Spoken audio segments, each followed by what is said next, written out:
Hello friends.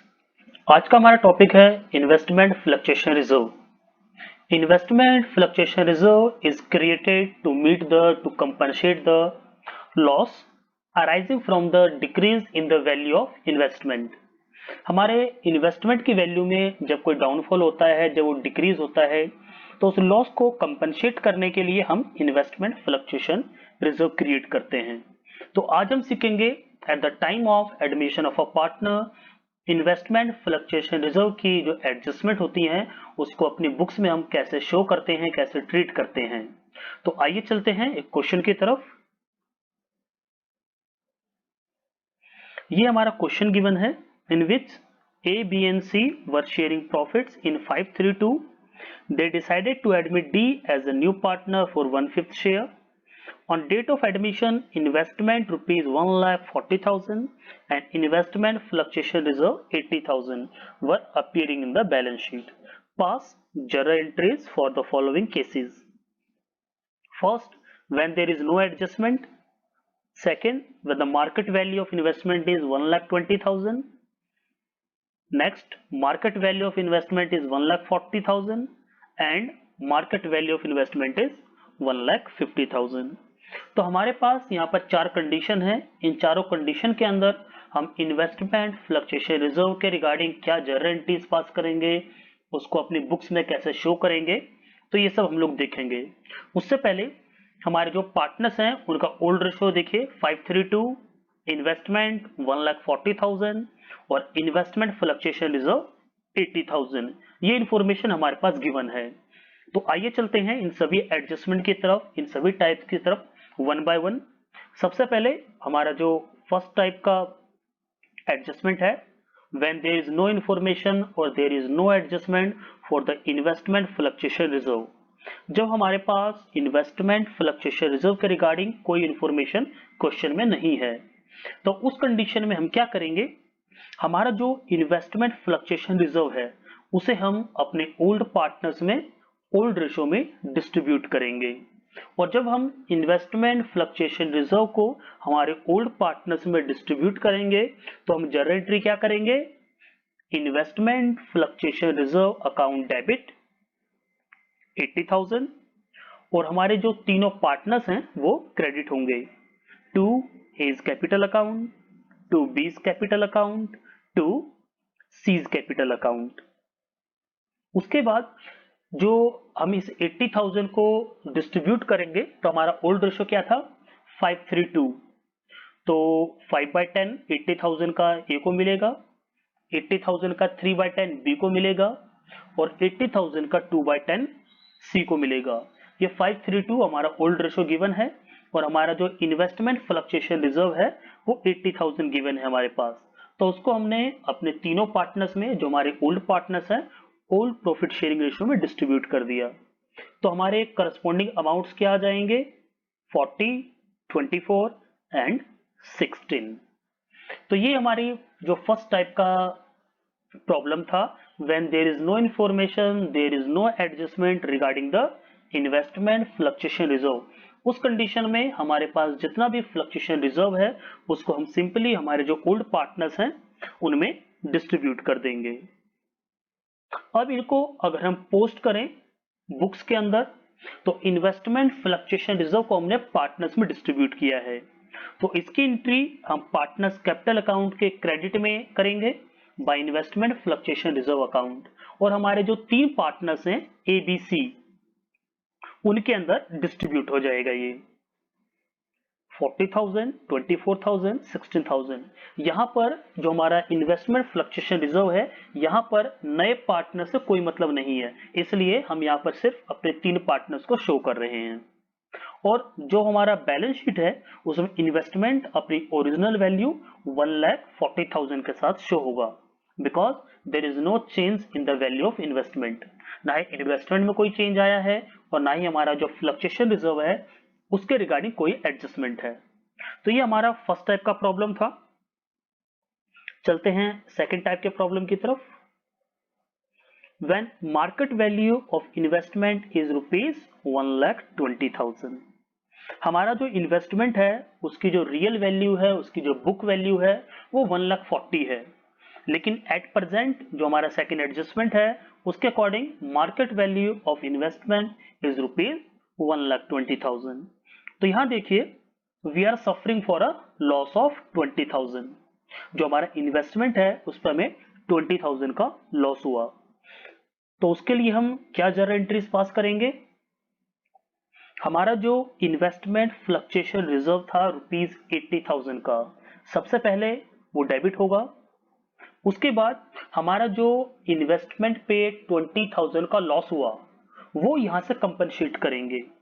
When there is increase in the value of assets वो हमारा debit होता है, और जब एसेट्स की वैल्यू डाउन जाती है तो वो डिक्रीज होता है। तो हमारा जो इन्वेस्टमेंट है यहाँ पर डिक्रीज कर रहा है, तो इन्वेस्टमेंट को हम क्या करेंगे? यहाँ पर क्रेडिट करेंगे 20,000। तो यहां देखिए जो हमारा 80,000 का रिजर्व है उसमें से 20,000 हमने कंपनसेट कर दिया फॉर द इन्वेस्टमेंट। तो अब हमारे पास कितना नेट अमाउंट बचा? 60,000 फ्लक्चुएशन रिजर्व के अंदर। तो वो जो हमारा एक्स्ट्रा अमाउंट बचा, एक्सेस अमाउंट है, that will be transfer to the old partners capital account. That extra amount, excess amount of ₹60,000 will be distributed between the old partners. तो जब हम पार्टनर्स में उस एक्सेस अमाउंट को डिवाइड करेंगे, distribute करेंगे, तो हमारी एंट्री क्या होगी?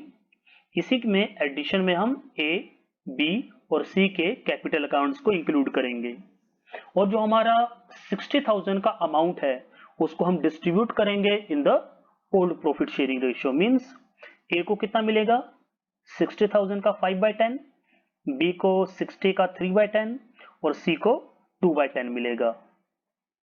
तो इस 60,000 को हम इनके करस्पॉन्डिंग शेयर में, जो इनका corresponding profit and loss share है, उसमें डिस्ट्रीब्यूट कर रहे हैं। तो हमारे अमाउंट्स क्या आ जाएंगे? 30, 18 एंड 12,000। सबसे पहले हमारे पास जितना भी रिजर्व था उसमें से 20,000 हमने इन्वेस्टमेंट के लिए कंपनसेट किया है, जो हमारा decrease in the value of investment हुआ था 20,000 रुपीज का।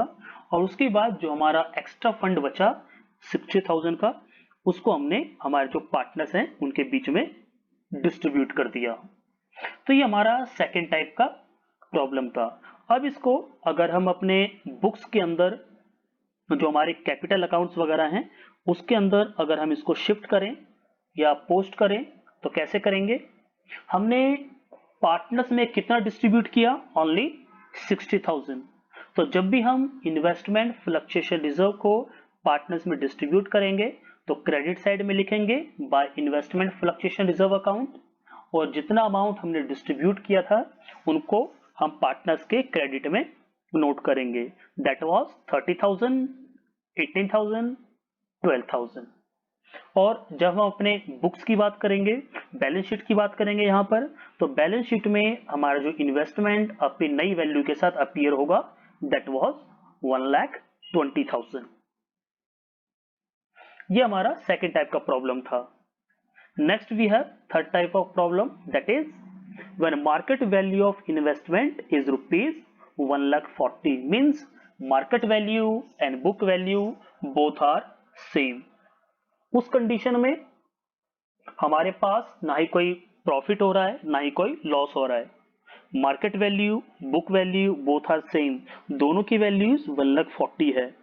तो उस कंडीशन में जो हमारा इन्वेस्टमेंट फ्लक्चुएशन रिजर्व है उसको वहां से कंपनसेट करने के लिए आपके पास कुछ नहीं है, तो हम नॉर्मली क्या करेंगे? हमारा जितना भी फंड है उसको हम अपने पार्टनर्स में डिस्ट्रीब्यूट कर देंगे। इन्वेस्टमेंट फ्लक्चुएशन रिजर्व 80,000, उसको हम अपने तीनों पार्टनर्स में डिस्ट्रीब्यूट कर देंगे इन the old profit sharing ratio, that was 5:3:2। और जब हम इसको हमारी जो पार्टनर्स कैपिटल अकाउंट में शिफ्ट करेंगे तो क्या होगा? ये corresponding amounts partners capital account के क्रेडिट में जाएंगे बाय इन्वेस्टमेंट फ्लक्चुएशन रिजर्व के नाम से 40,000, 24,000 एंड 16,000। और हमारा जो इन्वेस्टमेंट है उसकी बुक वैल्यू, मार्केट वैल्यू दोनों सेम थी, तो एसेट्स जो हमारा इन्वेस्टमेंट है वो अपनी ओरिजिनल वैल्यू 1,40,000 के साथ बुक्स में अपीयर होगा। So this was the third type of problem. Lastly we have market value of investment is ₹1,50,000। हमारे जो बुक्स हैं उसके अंदर इन्वेस्टमेंट की वैल्यू है 1,40,000 और मार्केट वैल्यू है 1,50,000। तो इस कंडीशन में हम क्या जर्नल एंट्री पास करेंगे? यहाँ देखिए हमारा जो एसेट्स है यहाँ पर हमें प्रॉफिट हो रहा है। बुक वैल्यू 1,40,000 है और मार्केट वैल्यू 10,000 है। तो यहाँ भी इन्वेस्टमेंट फ्लक्चुएशन रिजर्व को कंपनसेट करने की जरूरत नहीं है, मीन्स हमारे पास कोई लॉस नहीं है जिसके लिए हम इन्वेस्टमेंट फ्लक्चुएशन रिजर्व का यूज करेंगे। तो इस कंडीशन में हम क्या करेंगे? हमारा जो इन्वेस्टमेंट फ्लक्चुएशन रिजर्व है उसको नॉर्मली हमारे जितने पार्टनर्स हैं 3 पार्टनर्स उनमें डिस्ट्रीब्यूट कर देंगे। तो investment fluctuation reserve account will be debited bye 80,000 and partners capital account will be credited and 80,000 will be distributed between the A, B and C in their whole profit sharing ratio, and the amount was 40,000, 24,000 and 16,000। हमारे जो corresponding amounts 40, 24 and 60,000 आ गए।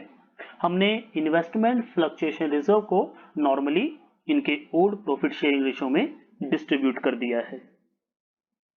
और अब लेकिन जो हमारा 10,000 का increase आया था, जो हमारा एसेट्स इंक्रीज हुआ है, उसके लिए हम क्या करेंगे? उसको हम पोस्ट करेंगे with the help of revaluation account. हमारा जो इन्वेस्टमेंट है इंक्रीज कर रहा है बाय द अमाउंट 10,000, तो इन्वेस्टमेंट डेबिट होगा 10,000 और क्रेडिट होगा revaluation account by 10,000। Investment account debit 10,000 to revaluation account 10,000। तो ये हमारा फोर्थ टाइप का एडजस्टमेंट था, जब आपकी market value is more than the book value. और जब हम इसको अपने बुक्स के अंदर, अपने अकाउंट्स के अंदर पोस्ट करेंगे, तब revaluation account, partners capital account और बैलेंस शीट, ये 3 बनेंगे। रिवैल्यूएशन अकाउंट में जो हमारा इंक्रीज इन एसेट्स है उसको हम क्रेडिट साइड में रिकॉर्ड करते हैं। तो रिवैल्यूएशन अकाउंट के क्रेडिट में हम लिखेंगे इन्वेस्टमेंट अकाउंट और हमारा अमाउंट क्या है 10,000, जो हमारे इन्वेस्टमेंट की वैल्यू इंक्रीज हुई है। और हमारे जो पार्टनर्स कैपिटल अकाउंट है उनके क्रेडिट में हम लिखेंगे by investment fluctuation reserve account, जो कि हमने हमारे जो तीनों पार्टनर्स हैं ABC ओल्ड पार्टनर्स उनमें डिस्ट्रीब्यूट किया था। और वो हमारे अमाउंट्स क्या क्या हैं? 40,000, 24,000 और 16,000। और जब हम बैलेंस शीट में इन्वेस्टमेंट को लिखेंगे तो इन्वेस्टमेंट अपीयर होगा बाय द अमाउंट 1,50,000। तो ये हमारे पास इन्वेस्टमेंट फ्लक्चुएशन रिजर्व के रिगार्डिंग 4 एडजस्टमेंट्स थी। तो फ्रेंड्स, ये वीडियो आपको कैसा लगा कमेंट करके जरूर बताएं। आई होप कि आपको समझ में आया होगा। फिर भी अगर आपके कोई डाउट्स हैं, कोई क्लैरिफिकेशन चाहते हैं या आपका कोई सजेशन है तो प्लीज कमेंट करके बताइए। तो मिलते हैं अगले वीडियो में एक नए टॉपिक के साथ। Thank you for watching.